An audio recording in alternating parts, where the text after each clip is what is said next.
오늘 저희 교회는 추수감사 주일로 지키는데요.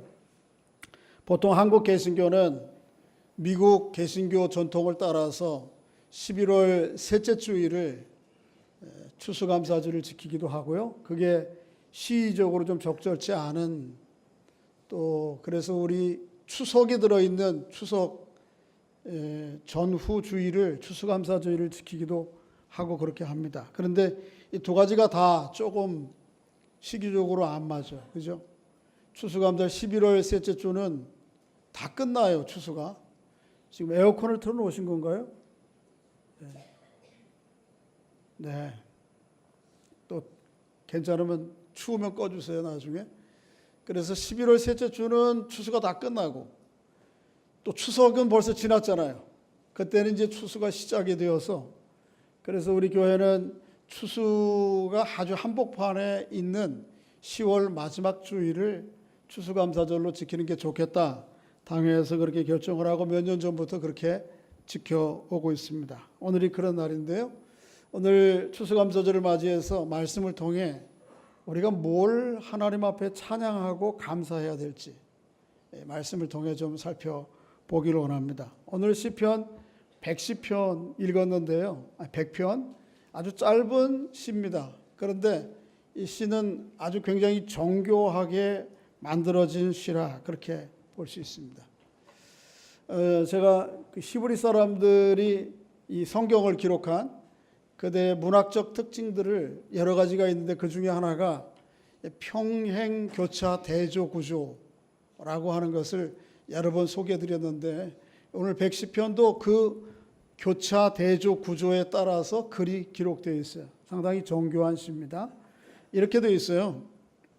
제가 PPT를 보여드리면 1절은 읽어볼까요? 시작.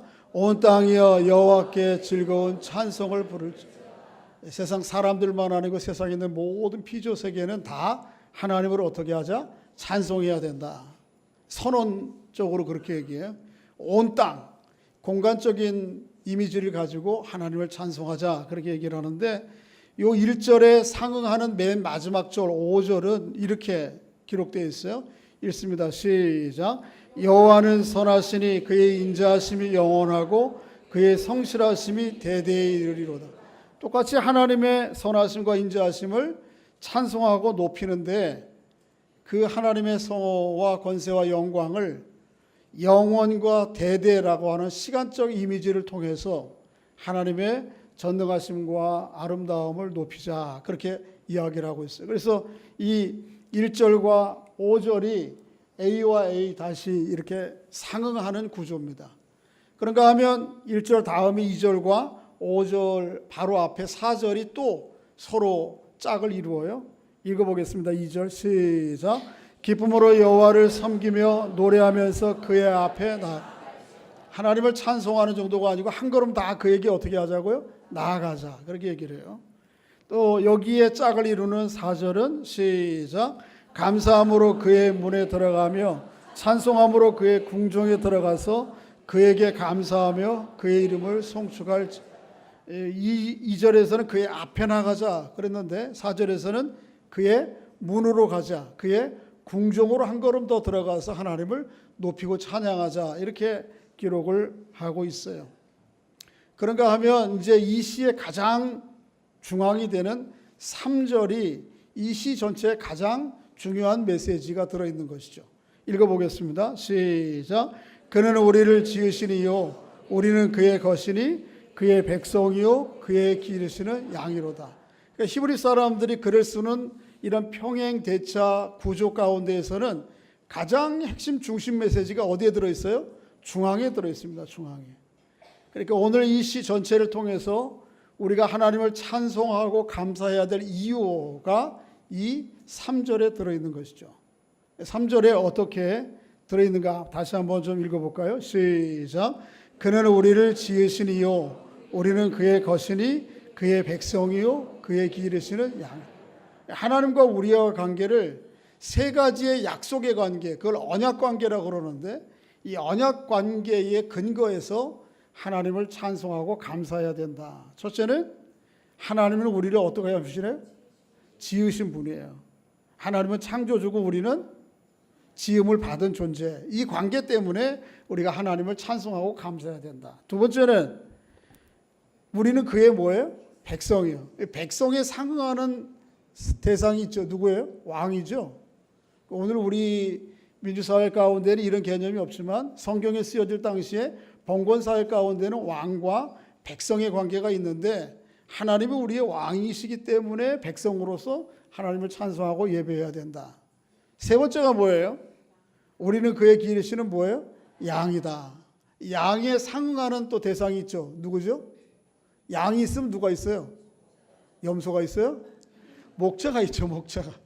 목자와 양 관계 때문에 우리가 하나님을 찬송하고 하나님께 감사해야 된다. 그 내용을 오늘 본문을 기록하고 있는 거예요. 이걸 세 가지 언약 관계라, 사람들 사이에 있는 여러 관계들 중에서 그 세 가지 관계들을 근거로 하나님과 우리의 관계를 이해하는 것이고 그것 때문에 우리가 하나님을 높이고 찬양해야 된다, 감사해야 된다라고 기록을 하고 있습니다. 자, 그 내용을 3절을 이제 세 가지 언약 관계를 우리가 조금 더 세부적으로 살펴보려고 그러는데요. 자, 저를 보세요. 우리와 하나님 관계의 관계 출발은 뭐냐 하면 하나님이 우리를 지으셨고 그렇기 때문에 우리가 여기에 어떻다? 존재한다라고 하는 것이에요. 하나님이 우리의 창조주고 그 창조주의 은혜와 능력 때문에 오늘 우리는 이 자리에 존재한다. 성경에서 보여주는 하나님과 인간의 관계의 출발은 하나님이 우리를 지으셨다는 거예요. 그리고 우리는 그의 피조물이라고 하는 것이에요. 그래서 창세기 1장 26절을 그 창조의 언약이라 그렇게 얘기를 하는데 한번 26절 읽어볼까요? 시작. 하나님이 이르시되 우리의 형상을 따라 우리의 모양대로 우리가 사람을 만들고 그들로 바다의 물고기와 하늘의 새와 가축과 온 땅과 땅에 기는 모든 것을 다스리. 하나님이 우리를 흙으로 지으셔서 우리 사람들에게 하나님의 형상을 보여주셨어요. 형상이라고 하는 것은 하나님의 얼굴 모양이 우리와 같다 이 얘기가 아니고 하나님 다른 짐승들에게는 피조물들에게는 없는 하나님이 우리 안에 보여주신 지정의 인격을 보여주시고 또 하나님이 주신 사명과 가치들을 우리에게 부여해 주셨다고 하는 것이에요. 우리 사람은 다른 피조물들하고 근본적으로 달라요. 그렇죠? 그래요, 안 그래요? 완전히 달라요. 완전히 다른 면이 있어요. 우리 짐승들 가운데는 다른 피조물들 가운데는 부분적으로 우리보다 뛰어난 기능을 가진 짐승들이 많아요. 그렇죠? 여러분들이 우리 아무리 힘이 센들 코끼리 코뿔소만큼 되겠어요? 안 되죠? 우리는 아무리 재주가 뛰어나도 1m 이상을 날 수가 없어요. 그런데 세상에는 날아다니는 짐승들과 곤충들도 많아요. 또 달리기로 치자면 우리가 치타를 쫓아가겠어요? 그 부분적인 물리적 기능은 우리보다 뛰어난 피조물들이 세상에 많지만 우리는 근본적으로 그 모든 피조물과는 다른 하나님과 공유되는 인격과 성품과 지혜가 우리 안에 있어요. 그러니까 침팬지 유인원이라고 하는 진화론에서 얘기하는 유인원 침팬지가 아무리 인간에 근접해도 인간과 침팬지는 근본적으로 달라요. 이 중간 과정에 인간과 침팬지 유인원과의 이 경로를 설정하기가 너무 어려워요. 우리 사람들에게는 그들과는 차원이 다른 지혜와 인격과 사랑과 의미와 소망들이 우리 안에 있어요. 침팬지가 아무리 같아도 우리와 비슷해도 생김새나 뭐 손가락도 5개고 때로는 도구를 사용해서 뭐 먹이도 뭐 하고 아무리 그래도 우리 인간이 가지고 있는 하나님이 부여주신 그 가치에 이를 수는 없어요. 이것을 보면 진화론이 가지고 있는 것이 얼마나 가설과 한계가 있다고 하는 것을 우리는 알 수가 있어요. 여러분과 제가 그렇게 하나님의 특별한 창조물로 지어진 존재라고 하는 사실을 우리가 기억할 때만 우리 인간의 자체는 가치는 의미가 있어요. 한두 주 전에도 우리 교우 가운데 가족이 돌아가셔서 장례식을 치르고 왔습니다마는 화장장에 갔다가 나오는 사람은 딱 요만큼 흙이에요. 우리가 번번이 확인하는 거지만 어떤 사람이 제가 오래전 글에서 읽어봤는데 짓궂게도 이 한 줌 흙이 된 사람의 가치가 얼마나 될까를 화학적으로 분석해 봤어요. 인 몇 프로, 황 얼마 몇 프로, 철 몇 프로 다 해보니까 그 당시에 화폐가 다니고 오늘은 좀 다르겠지만 제가 기억하기로는 27원이었어요. 여러분과 제가 하나님과의 관계를 배제한 나라고 하는 자체를 인간을 기억하면 이 가치는 얼마예요? 27원이에요. 뭐 27원을 사겠어요? 여러분 한 삽으로 퍼주면 27원 내겠어요? 그것조차도 사실 안 낼지도 몰라요. 하나님과의 관계를 떠나서는 인간의 존재의 가치를 이해할 수가 없어요. 여러분과 제가 그렇게 하나님의 창조주라고 하는 것이죠. 자, 여러분 기억하실지 모르는데 2017년에 천경자 화백의 미인도에 대한 논란이 있었어요. 기억하세요? 천경자 화백이 그림을 잘 한국 화가인데 이 천경자 화백의 미인도가 우리 현대미술관, 국립현대미술관에 전시되어 있어요. 우리 거기 김일환 집사님 일을 하시니까. 그런데 천경자 화백이 볼 때 저거는 내 작품이 내가 그린 게 아니다. 그런데도 현대미술관은 아니다. 이거 천경자 화백이다. 진품이다. 그래서 이 천경자 화백과 가족들이 유럽의 전문 미술품을 감정하는 단체에 의뢰를 해서 진위를 가려달라고 했는데 거기에서는 가짜라고 판명을 했어요. 그런데 또 현대미술관 측에서는 아니다. 이거 진품이다 라고 생각해서 한국감정단체에 의뢰를 해가지고 진품이라고 하는 또 통보를 받았어요. 서로 싸우는 거예요. 이 천경자 화백이 너무 화가 나니까 화병이 못 견뎌가지고 뭐 미국에 자녀들 사는 곳에 갔다가 결국 돌아가셨는지 지금도 이 싸움이 안 끝났어요. 영원히 제가 볼 때는 끝나지 않을 가능성이 많아요. 근데 핵심은 뭐예요? 저를 보세요. 핵심은 뭐예요? 왜 이거 가지고 싸워요? 이유는 이 작품과 작가와의 관계 여부 때문에 그래요. 이 작품이 작가의 진품이라고 하면 가격이 얼마 될지 모르지만 그래도 수천만 원, 수억 원 가는 거예요. 그런데 이게 가짜라고 생각하면 미술을 공부하는 학생들의 습작만큼도 못한 것이 되는 거예요. 제가 죄송한데 우리 교회 3층에 가보면 반고호의 그림이 몇 가지가 그려져 있어요. 그죠? 얼마짜리인지 아세요? 반고호의 진품이면 최소한 몇 천억 가요. 최소한 몇백억은 가요. 근데 그거 사오신 분 제가 정확히 모르지만 3만 원? 그걸 보고 반고호의 모작이긴 하지만 그거에 가치 부여를 하는 사람은 거의 없어요. 왜요? 작가의 작품이 안 이기고 아무리 비슷하고 유사해도 모작이기 때문에 그런 것이에요. 여러분과 저의 가치가 그런 거예요. 여러분과 저는 누구의 작품이에요? 누가 만드셨다고요? 하나님이 만드셨다고 생각하면 내 가치는 달라지는 거예요. 아무리 사람들이 볼 때에는 안목이 없어서 저 사람 형편없다 그럴지 모르지만 하나님의 작품이라고 생각하면 나의 가치는 달라지는 거예요. 그리고 나와 하나님의 관계도 달라지는 것이고. 근데 우리는 이걸 인정하지 않아요. 근데 이 사실을 깨달은 성경의 많은 사람들은 하나님이 나를 지으셨다고 하는 것에 대해서 얼마나 찬양하고 감사하는지 몰라요. 자, 시편 139편 1절, 14절 시작.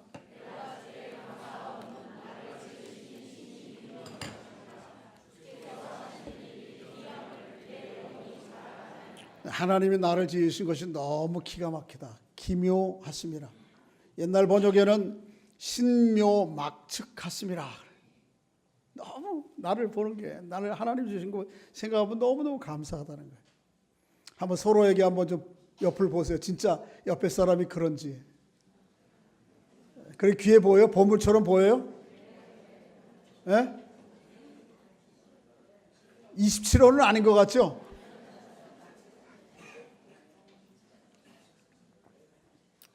자, 이 생각이 구약 성경 시대에 계속 내려오지만 이런 깨달음이 신약 성경에 보면 바울도 유사한 표현을 하는데 이렇게 기록하고 있어요.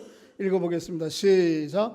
우리는 그가 만드신 바라 그리스도 예수 안에서 선한 일을 위하여 지으심을 받은 자니 이 일은 하나님이 전에 예비하사 우리로 그 가운데에서 행하게 하려 하십니다. 우리는 그는 누구예요? 하나님이 만드신 바라. 이게 만드신 바라고 하는 말을 원래 헬라어 원어로 얘기하면 포이에마라고 하는 말인데 그게 작품이라는 말이에요. 우리는, 여러분은 하나님이 만드신 뭐다? 작품입니다.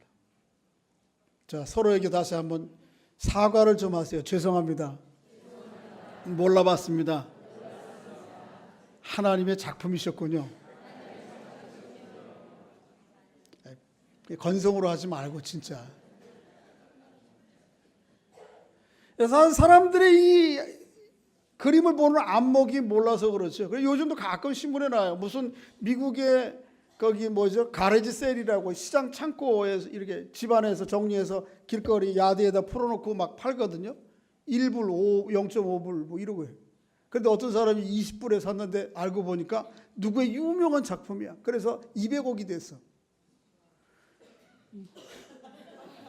근데 몰라서 그렇지 옆에 있는 분들이 다 그런 분들이에요. 몰라봐서 그러는 거야 지금. 성경은 우리가 하나님께 지음받은 존재라고 하는 그런 감사를 오늘 본문을 하고 있는 거예요. 여러분과 제가 하나님 앞에 이런 깨달음이 있다면 매일의 삶이 달라질 수 있어요. 다른 조건을 비교해서 내가 못난 사람, 나는 형편없는 사람이 아니고 나는 나로서 하나님의 고유한 작품이에요. 진짜 작품은 하나밖에 없기 때문에 귀한 거예요. 반 고흐의 별이 빛나는 밤에를 수천 점이 있다고 생각하면 누가 그걸 몇백억에 주고 사겠어요? 반 고흐의 귀가 잘린 자화상 한두 점밖에 없으니까 수백억 주고 사는 거죠. 여러분과 제가 그런 사람들. 오늘 본문은 그것 때문에 하나님 앞에 찬송하고 감사하자고 하는 것입니다. 두 번째는 뭐예요? 우리가 하나님은 우리의 왕이시고 우리는 뭐기 때문에 그의 백성이기 때문에. 3절 다시 한번 읽어봅시다. 오늘 본문 여러분 성경을 찾으셔야죠. 3절 시작. 여호와가 우리 하나님이신 줄을 너희는 알지어다. 우리 지으시니요 우리는 그의 것이니 그의 백성이요. 거기까지만. 우리가 그의 백성이라 하면 우리에게는 누가 있어요? 왕이 있죠. 그 왕이 누구세요? 하나님이시죠. 자, 하나님과 우리 사이를 왕과 백성 관계로 묘사하는 제일 첫 번째 등장은 출애굽기 19장과 20장에 나와요. 이스라엘 백성들이 애굽 나라에서 430년 동안 노예 생활을 해요. 얼마나 고달픈 생활인지 몰라요. 그런데 하나님께서 놀랍게도 모세라고 하는 지도자들을 통해서 그들을 애굽에서 구출해냈어요. 그래서 애굽에 10가지 큰 이적 재앙을 일으켜서 애굽 사람들이 바로가 손을 들게, 그리고 그들을 애굽에서 나오게 하세요. 나오는 과정도 파란만장했죠. 그죠? 홍해를 맨땅같이 건너게 하시고, 또 나와가지고 먹을 물이 없자 무리바에서 반석을 쳐서 물을 내시고, 양식이 없자 메추라기와 만나를 내시고, 그죠? 그렇게 이스라엘 백성들을 이끌어낸 다음에 시내산 밑에서 하나님과 이스라엘 백성들과의 약속을 해요. 언약을 해요. 언약. 그래서 모세를 이스라엘 백성들 대표로 해서 시내산으로 불러 올려서 40일 동안 모세가 거기 머무는 동안 하나님과 약속을 해. 계약을 해. 일종의 오늘 개념으로 얘기하면. 그 계약 관계에서 처음 등장하는 표현이 백성이라는 거예요. 이스라엘 백성들과.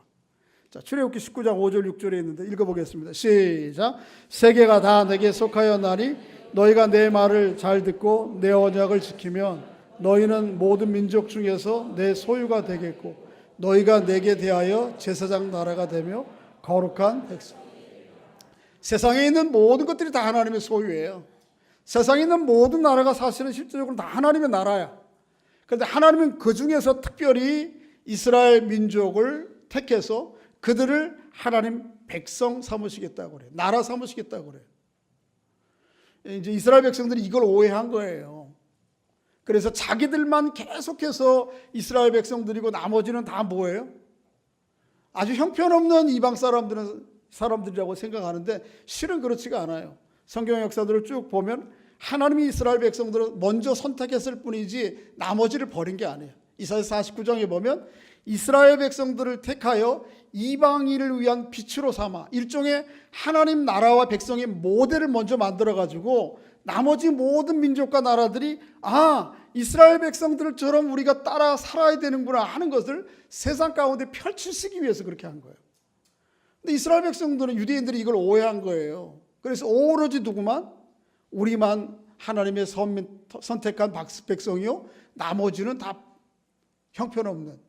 오늘 신문에 잠깐 보니까 아침에 어제 토요일에 미국의 어느 주에서 백인이 40몇 세인가요?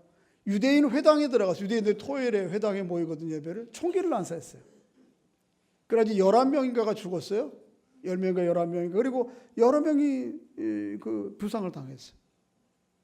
참 그런 일이 있으면 안 돼요. 어떤 식으로 우리는 인종과 또 종교 다른 이유 때문에 다른 사람들을 혐오하는 그런 일들은 그리스도인으로서 할 수 없는 문제. 그 사람이 범인이 그리스도인이라는 얘기 안 해요. 저는 이 사실을 보면서 분명히 그거 잘못된 거지만 왜 종종 이스라엘 백성들이 유대인들이 지난 역사 가운데 다른 사람들에 의해서 배척을 당하고 어려움을 당하는가? 그 이유 중에 하나는 자기들만 선민이라고 하는 하나님의 또 더 깊은 계획과 뜻을 오해한 그 결과 때문에 그래 주변 사람들에게 미움을 받는 거예요. 그 미움의 결과, 극단적인 결과들이 이런 일들이 종종 일어나는 것이죠. 그렇지만 중요한 것은 하나님이 성경에 보여주는 것은 제일 먼저 이스라엘 백성들을 부르시고 그들을 통해서 하나님의 나라가 하나님과의 백성과 왕과의 관계가 어떤지를 보여주시려고 하는 하나님의 계획은 성경이 분명해요. 이 계획을 이스라엘 백성들이 제대로 그들의 역사 가운데 수렴해내지 못하죠. 그래서 나중에는 사무엘이라고 하는 선지자를 쫓아와서 뭐라 하면 이스라엘 백성들이 우리도 왕을 주십시오. 다른 나라 사람들처럼. 어떤 왕? 하나님의 왕 아니고 어떤 왕? 우리의 인간 왕을 주십시오. 그거를 주장을 해요. 사무엘하에 보면. 그러니까 하나님이 사무엘에게 뭐라고 그러시죠? 너무 염려하지 마라 사무엘아. 너무 그것 때문에 근심하니까. 이스라엘 백성들이 사무엘 너를 버림이 아니요 누구를 버리는 거예요? 나를 버리는 것이고 나의 왕됨을 기뻐하지 않는다라고 얘기하시죠. 하나님의 이스라엘 백성들은 계속 하나님을 왕으로 인정 안 해도 하나님은 계속해서 그럼에도 불구하고 은혜를 베푸세요. 이게 왕과 백성된 관계의 온전한 관계예요. 오늘날의 권력과 힘을 지닌 지도자들이 때로는 자기의 권력과 힘을 이용해서 자기 사욕을 쫓는 사람들이 많지만 오늘 본문 당시에 얘기하는 왕과 백성들은 그런 관계가 아니죠. 어떻게 하면 백성들의 삶을 왕으로서 제 몫을 감당할까에 초점이 있는 거죠. 이걸 계속 실패해요 이스라엘 백성들이. 그래서 하나님께서 결국은 에어컨을 트셔야 될 것 같은데 눈을 감으시는 분들이 한 분씩 계시는데 예레미야 선지자를 통해서 이렇게 약속하세요. 한번 좀 읽어보겠습니다. 31절 시작.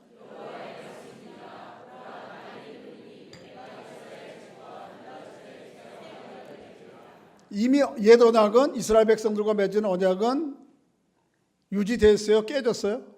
깨졌어요. 누구 때문에? 이스라엘 백성들이 자기 몫을 안 해. 그러니까 여러분과 저는 모든 다 암암리에 무건의 언약을 하고 있는 사람들이에요. 예를 들면 이런 거예요. 제가 아내와의 계약은 언약은 약속하잖아요, 결혼식에. 근데 우리 애들과 자식과 아버지의 관계는 제가 계약하고 너 낳게, 애들인 또 저에게 제가 아버지 우리라고 인정해 줄게 이렇게 쓰지는 않아요. 그럼에도 불구하고 결혼해서 자식을 낳으면 부모는 자녀에 대한 마땅한 도리에 대한 언약을 한 거예요, 무언에. 그래서 자녀를 무한 책임져야 될 의무가 부모에게 있어요. 자녀는 그 부모가 마음에 들든 안 들든 그 부모가 밑에서 태어나면 자녀로서 마땅히 해야 될 도리가 있는 거예요. 이거를 언약이라고 그래.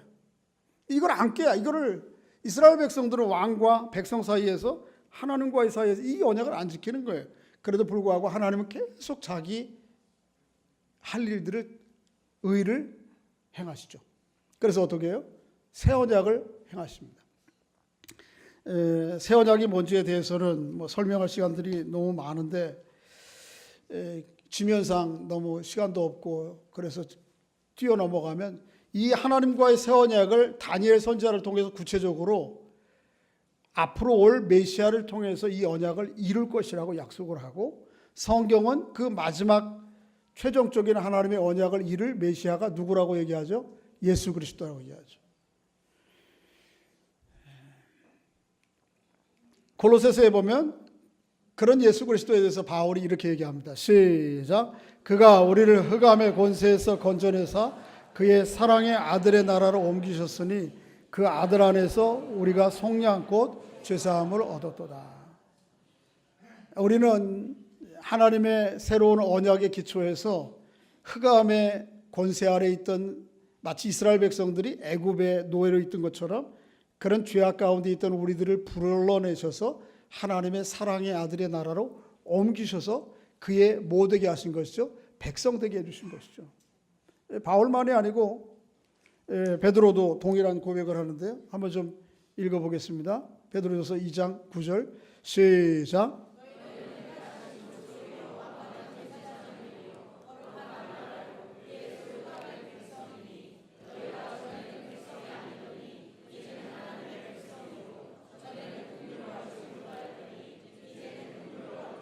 이전에는 우리가 하나님 백성 아니었어요. 근데 새 언약 누구 안에?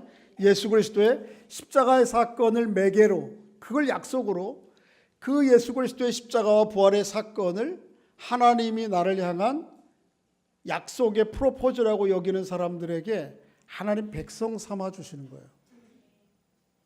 여러분과 제가 그런 사람들.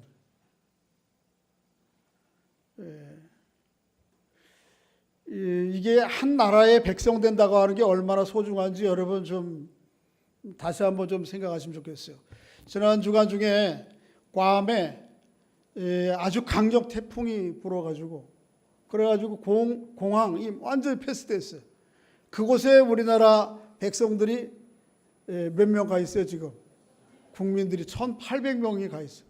이게 공항 시설이 복구되는데 얼마나 될지 몰라. 그러니까 정부에서 뭐 했어요?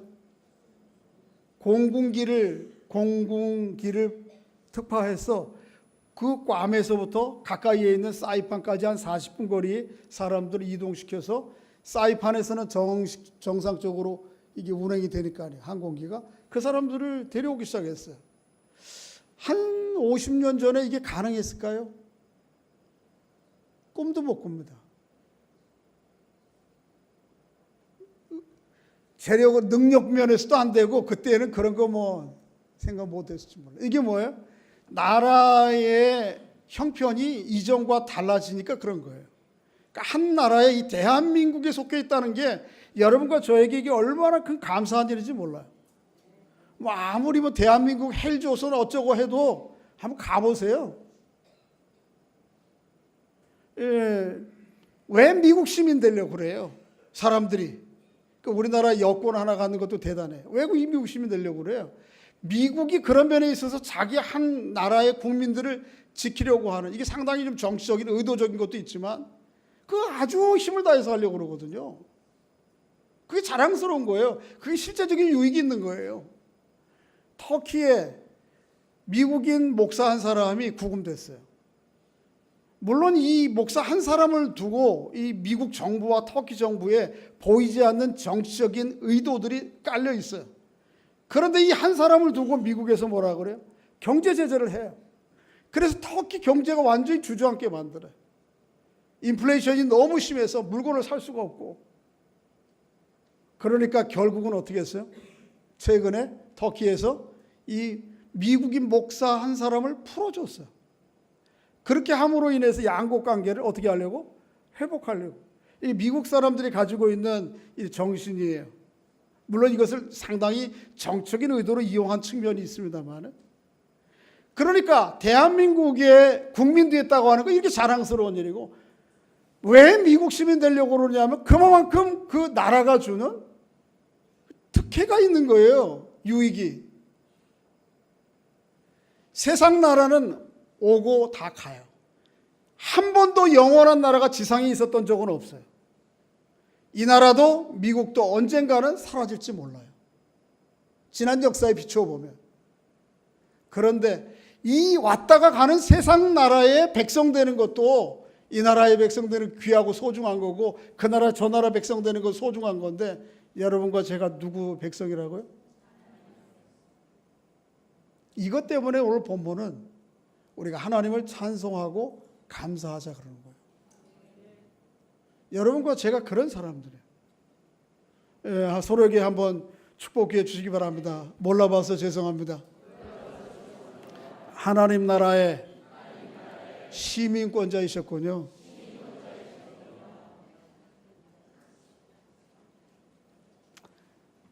이게 얼마나 현실감 있고 중요한지 몰라요. 우리 교회 그 형제 입장 때문에 좀 표현하긴 그런데, 함께 예배드리는 형제 가운데 미국 생활을 오래 하다가 최근에 이 새로운 정부 때 미국 정부에서 시행하는 그 시민권 정책이 너무 엄하게 하는 것 때문에 20년 동안 살다 온 것을 가족들을 다 버리고 홀로 여기 나와 있는 사람이 있어요. 지나간 거기서 다져놓은 기반은 뭐고요? 가족들도 다 떨어져서 혼자 여기 와서 뭘 어떻게 될지. 한 나라의 시민 된다는 게 그렇게 소중한 거예요. 하나님 나라의 백성 된다는 게 그렇게 중요한 거예요. 우리가 그 가치를 제대로 발견하지 못해서 그런 거예요. 서로에게 다시 한번 축복해 주시기 바랍니다. 죄송합니다.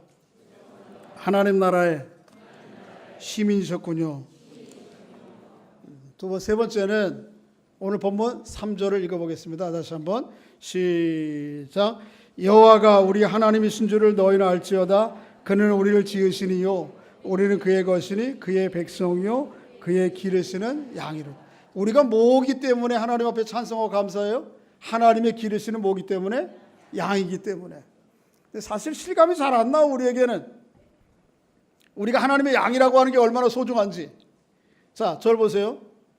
여러분과 제가 양과 소 이런 것을 어디서 대면하고 만나요? 오늘은 우리는 한국이 다 농사짓는 지기 때문에 이 목가적인 풍경이 아내의 목축업이 기껏해야 대관령 목장이라 구경 갈까? 그런데 여러분이 매일 일상의 삶 가운데에서 양과 소를 대면하는 곳이 있어요. 정육점이에요. 정육점에서 매일 양과 소를 시뻘건 먹거리로, 이런 우리의 산업화 사회 속에서는 양과 목자의 언약 관계가 무엇인지가 이해가 안 되는 거예요. 우리는 오로지 그걸 뭐로만 생각해요? 소비의 대상으로만 생각해요. 근데 사실은 성경은 그렇지가 않아요. 오늘 본문이 쓰여질 성경, 또 신약시대도 마찬가지고, 여기는 유목민들, 베두인들 생활하는 환경과 문화 가운데에서 목자와 양 관계를 이해를 해야 돼요.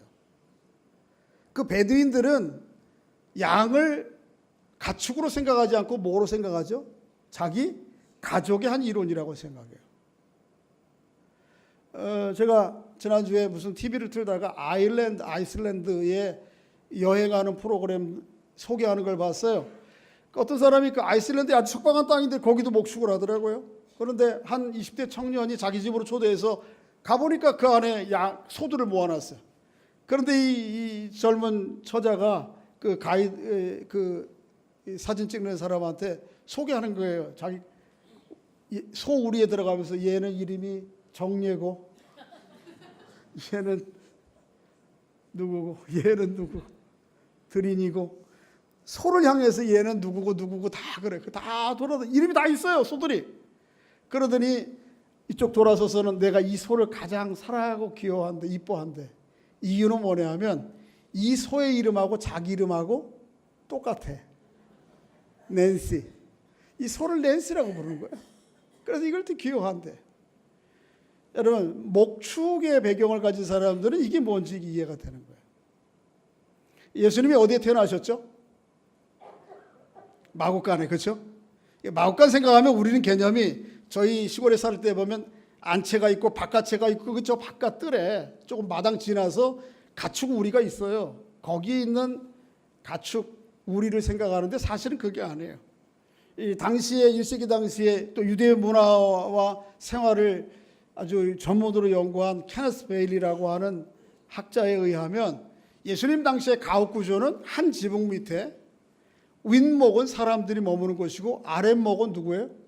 가축들이 머무는 것이에요. 그 야생에서 가축들을 밖에 내놓으면 뭐가 와서 먹어버리는 거하고 똑같아요? 야생 짐승이 와서 먹어버리는 거하고 똑같은 거예요. 그러니까 목자는 우리가 있으면 그 우리 한복판에 한 구석에서 잠을 자든지 아니면 자기 집 밑에다가, 그래서 예수님이 태어난 곳은 바로 그 아랫목 짐승들이 머무는 그 자리에서 태어나셨다는 얘기예요.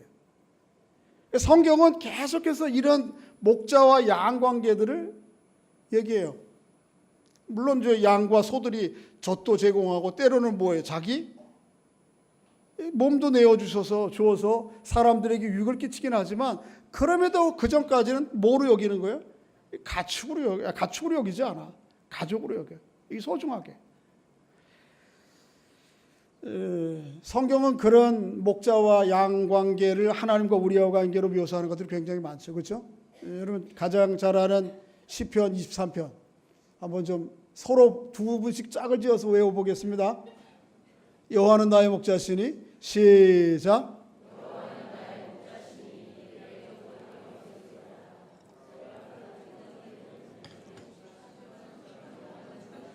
그만. 더 이상 하면 이제 시험 들 것 같아요. 2절까지는 외워졌는데 3절부터는 잘 알아요. 여호와는 나의 목자시네. 내가 부족함이 없으려다. 그가 나를 푸른 초장에 누이시며 쉴 만한 물가로 인도하십니다. 내 영혼을 소생시키시고 자기 이름을 위하여 의의 길로 그만해야 되겠죠. 시편 23편만이 아니고 예레미야 34장에 보면 한번 시간 있으면 읽어보세요. 하나님께서 이스라엘 백성들을 마치 목자가 양을 돌보듯이 어떻게 돌보시는지에 대해서 쭉 이야기를 해요. 그건 말이 안 해요. 신약으로 넘어와도 똑같아요. 누가복음 15장에 보면 예수님께서 이런 것들에 대한 비유를 말씀하실 때 99마리 양을 들에 두고 우리에 두고 한 마리 양을 찾아서 어떻게 하죠? 나가시죠. 그런 정도가 아니에요. 요한복음에 보면 이렇게 말씀하세요. 한번 읽어보겠습니다. 시작. 내가 온 것은 양으로 생명을 얻게 하고 더 풍성히 얻게 하려는 것이라. 나는 선한 목자라. 나는 내 양을 알고 양도 나를 아는 것이 아버지께서 아시고 내가 아버지를 아는 것 같이 나는 양을 위하여. 할렐루야. 이게 오늘 본문이 쓰여진 히브리 사람들의 양과 목자의 관계예요. 그런데 하나님이 여러분과 저를 어떻게 하신다고요? 이렇게 기르시는 양으로 돌보신다고. 목자는 때로는 자기 양들을 노리고 오는 이리들을 향해서 그거를 두려워하지 않고 주저하지 않고 어떻게 해요? 나아가서 맞서 양들을 구해내는 거죠. 우리 주님께서 어떻게 하셨어요? 십자가와 죽음을 통해서 우리를 그렇게 구출을 했어요. 그리고 하나님의 영원한 양이 되게 하시는. 그러니까 오늘 본문은 이것 때문에 우리가 하나님을 찬송하고 감사해야 된다고 이야기를 하고 있습니다. 여러분과 제가 그렇게 늘 하나님께 찬양하고 감사하는 세계를 살아가는 은총이 있기를 주의 이름으로 축복합니다. 서로에게 한번 다시 한번 축복해 주시기 바랍니다. 당신은 하나님이 만드신 하나밖에 없는 작품입니다. 동의하세요? 또 한 가지 더, 당신은 하나님 나라의 백성입니다. 하나 더, 당신은 목자 대신 예수 그리스도가 생명 주시기까지 사랑하시고 돌보시는 양입니다. 할렐루야. 이 이유 때문에 하나님께 늘 감사하고 찬양하며 살아가는 은총이 있기를 주의 이름으로 축복합니다. 아버지 하나님, 우리 감사합니다. 오늘 추수감사절을 맞이해 하나님 말씀 가운데에서 우리가 어떻게 왜 하나님을 찬양하고 또 감사해야 될지 살펴볼 수 있도록 인도해 주시니 감사합니다.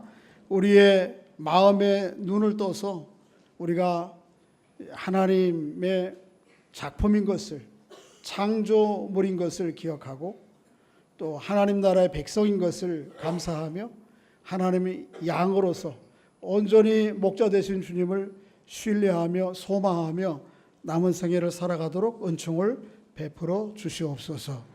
예수님의 이름으로 기도하옵나이다. 아멘.